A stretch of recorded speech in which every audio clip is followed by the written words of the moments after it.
I want to thank Frank for allowing me to speak to you. Some of you know Paul Venable. Anybody know Paul Venable? I grew up on the Idaho-Wyoming line next to Yellowstone National Park. Because I was on the Idaho side, I have been in politics in Idaho for most of the last 25 years. I ran to be the governor of Idaho in 2010, and Paul Venable ran as a Republican. Paul Venable was recruiting me to run on the Constitution Party. And I was just that close to doing it, but I didn't. I wish I would have now, because I didn't win back then. I've moved to Wyoming. After that race, I was tired of Idaho politics. Didn't think I could beat the establishment Republicans. I came to Wyoming not to get into office. I just wanted to get away from it. I was looking for a hole to crawl in because I had been beat up so bad in Idaho. I didn't want anything else to do with it, and my wife convinced me that I had donated my time and money, our money, to a sufficient amount that we didn't need to do this anymore. And those of you who run for office, and most of you at least know somebody, it is a painful experience. It can just tear your heart out. It is so tough. And you get up in these big races, and there's no mercy. The very first race that I ran statewide was against current junior United States Senator Jim Risch from Idaho, and the guy was ruthless to me. He destroyed me, but I learned a lot from that guy. And I think it's been brought up today that we learn in defeat of the mistakes we've made, and I learned a lot from him. And then 2 years later, in 2010, I had a big RV that I put my face on and everything. It said Rammell for U.S. Senate. I told my wife after now Senator Risch thumped me, I said, it wouldn't take much to change U.S. Senator to governor. I said, let's change that sticker. I said, everybody knows me now. And so I ran to be the governor of Idaho, and I did much better. Ended up with 26% of the Republican primary. But the current governor, Butch Otter, he's been in politics for 40 years. He doubled me up, so he beat me quite a ways.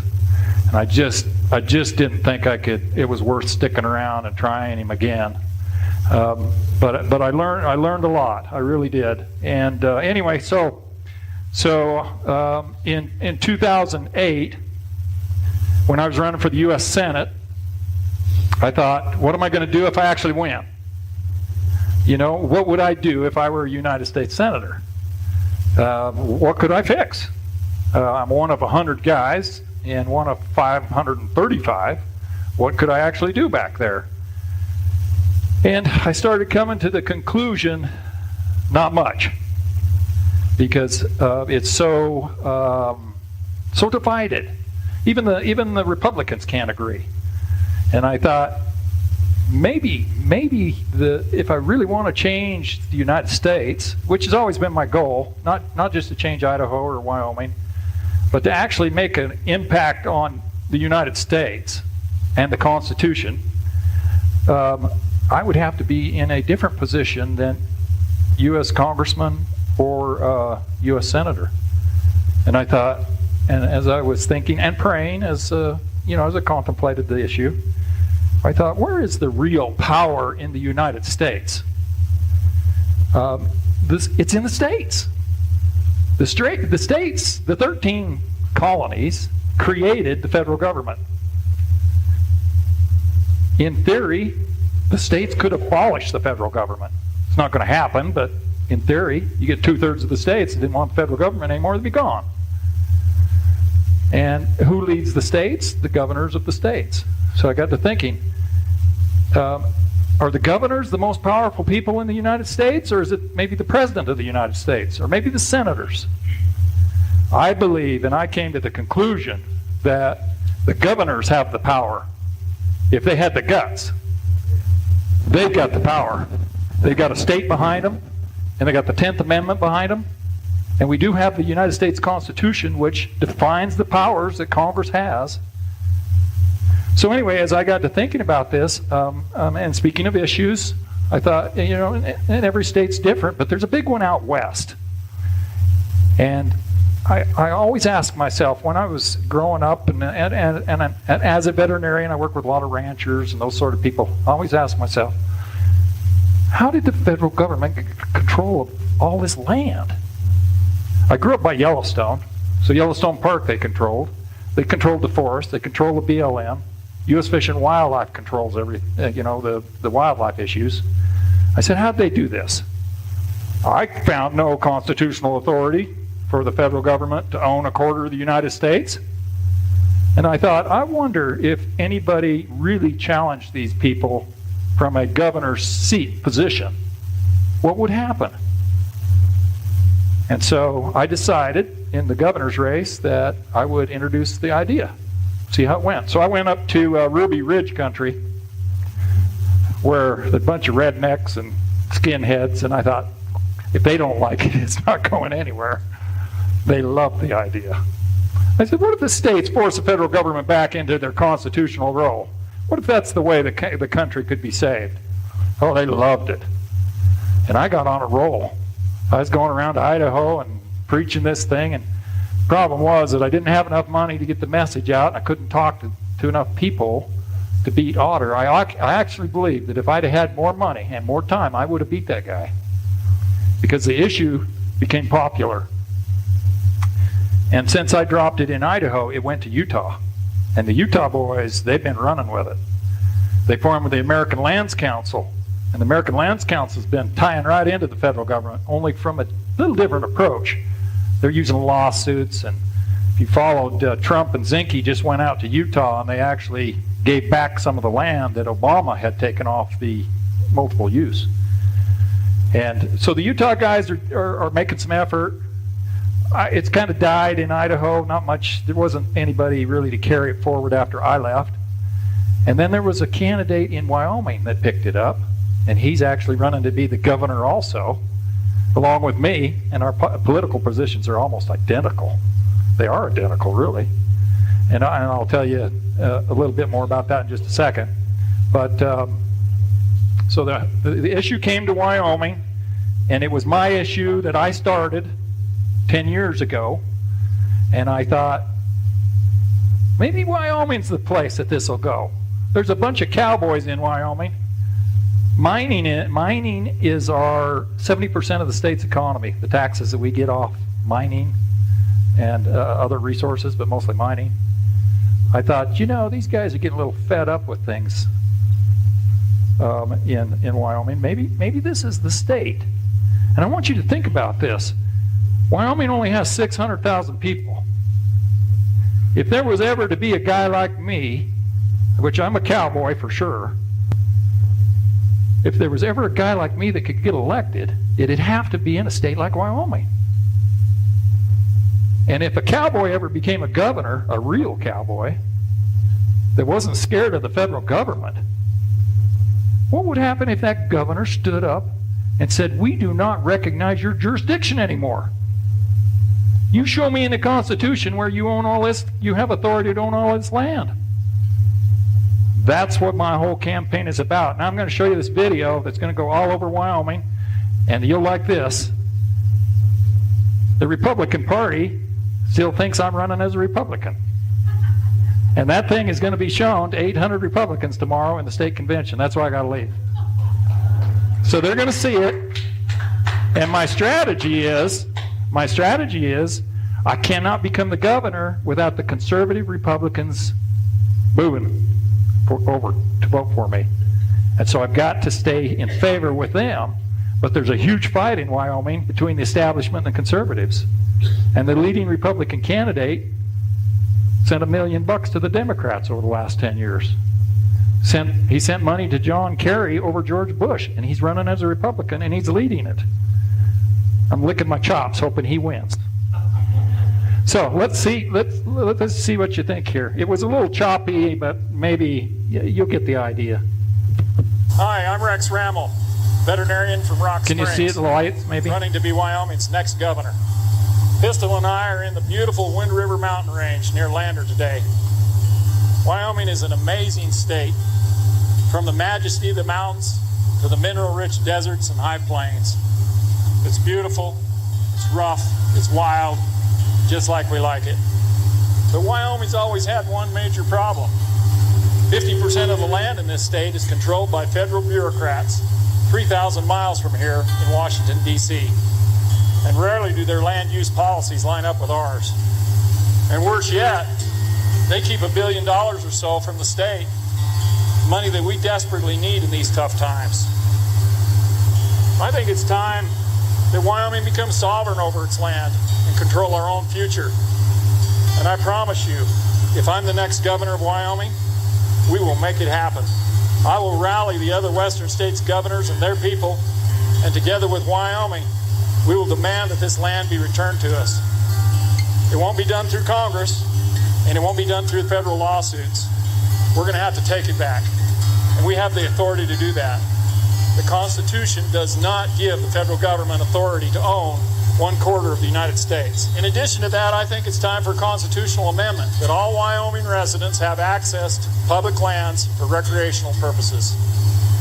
And for those of you that are worried that Wyoming will get all this land back and then sell it, ask yourselves this question.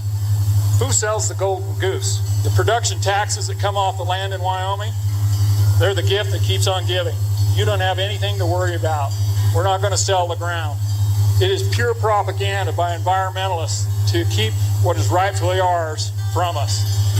We're not going to sell the land, but we will do much better with it in our control. The state will have the revenue to operate the government. We'll have the money to educate our kids the way we want them educated. We'll take care of the poor the way they should be cared for. And anybody who wants to access the boundless beauties of Wyoming will have a constitutional right. As great as that sounds and as big as that sounds, it's even bigger than that. The land transfer would be the biggest states' rights victory in United States history, and it would set off a cascade of states' rights events, the likes of which have never been seen.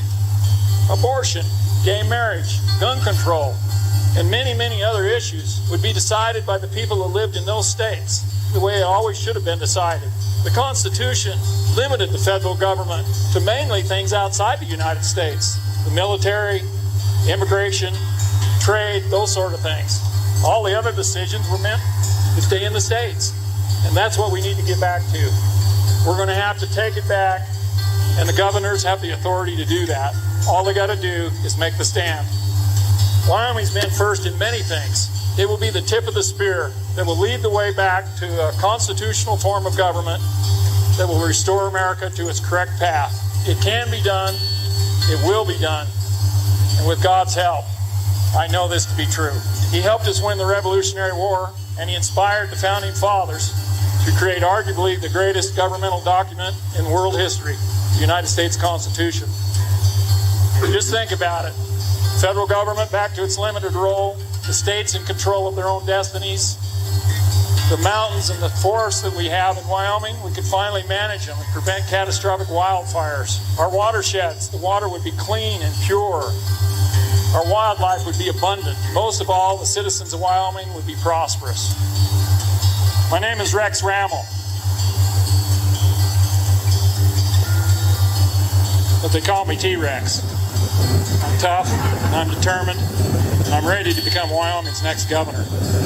With your help, we'll make Wyoming the envy of America. Thank you.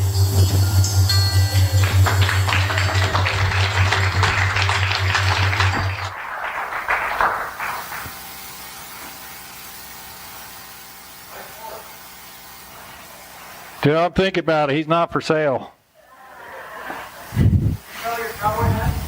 That's for sale. That's what Wyoming thinks. And after the state convention tomorrow, that will be my swan song as a Republican. I'm fed up with them, and the race is setting up. This is something that you may understand, and I've come to understand, is that it's not necessarily the candidate or even the message. It's the timing, and who else is in the race. All these races all these other races I've been in, there was a bunch of vote splitting going on. And usually you get one predominant establishment candidate and then a whole bunch of conservatives that come in and split up votes, and they all get beat. So my good friend that I was telling you about that introduced the federal land transfer to Wyoming, he's run for governor twice. And I couldn't talk him out of it. So I thought, okay, the rule is in politics that I was taught, you lose twice, you're done. He's going for a third time, and I do not think he can win. Even though he's out there beating the bush and delivering my message. There's another gal that's not as conservative. They're going to split up votes. And they're going to hand it to the establishment guy. What I'm doing tomorrow is I'm trying to win favor with those people that are going to vote for my friend and the other lady, so that in the general election, they say, Rammell's the conservative, we're voting for him. It'll be close. It'll be a horse race. We've got a Democrat, and she'll get a third. The establishment will get a third, and the conservatives will get a third. And with a little bit of luck, I'm going to get the independent vote, and the conservatives, I think I can beat them. I really do. I've been doing this. I ran my first race in 2002. I am experienced now. I know what I'm doing. And for the first time that I've ever run a race, it's set up perfectly to win. The reason I wanted to, I asked Frank if there was any chance I could get just a couple minutes to talk to you. This is not just about Wyoming. This is huge. The land transfer is a $2 trillion issue. And you saw on the back of my cards, it's a political stunt to get their attention, but there's some seriousness to it. If we can't get an act passed through Congress, the West doesn't have enough votes, and the East doesn't understand the issue. We'll never get it passed as a federal lawsuit. That's the route the Utah guys are taking, which I told them, God bless you, I hope you do it. Oh, Gorsuch's on the court now, we're going to get this thing passed. And I said, yeah. We've been saying that for 100 years. You know, we're going to change things through the federal courts. It ain't happening. You're playing on their turf. I said, I'll tell you the way this is going to happen. And I told the Utah exec over the American Lands Council, I said, if you won't help me, then stand back and watch. Because Wyoming's going to get this done. We're going to show you how to do things. And he said, I'll be interested to watch. And I said, well, if that's a seat you want to take. I said, I need your help. Get the American Lands Council behind me. He said, well, we think you're too aggressive. If you try to take all this land, you're going to get into a huge fight with the federal government. I said, what do you think I'm trying to do? Yeah, remember the Revolutionary War? Dr. Joseph Warren, boy, I'm a doctor. He's a doctor. He basically went around and picked a fight with those guys. That's what we need to do to win. It's not going to be done by being nice. Those days are over. I tell the people of Wyoming that this isn't going to go to arms. If I arrest a bunch of federal officers, they'll whine and complain, but U.S. Marshal's not going to come into Wyoming and arrest me if I'm the governor. And he's not going to arrest our guys because we'll arrest him. But it will get into a fight, no doubt about it. And it will spread all over the West. Utah and Idaho will follow us for sure. I think Nevada will go with us and other states. I think the South would rise up. It's a states' rights issue. And I see this thing as finally put the federal government back in its constitutional role. And like I said in the video, all these other issues, abortion, gay marriage, etc., will come back to the states. I need your help. I need your help. You want to see this happen? You want to see a member of the Constitution Party become a governor? I need your help. And my card's got all the information on it, so contact me if you think there's some way to help. Got to raise money. We need support from all over the West, all over the country. Thank you. I'm going to win. We're going to win.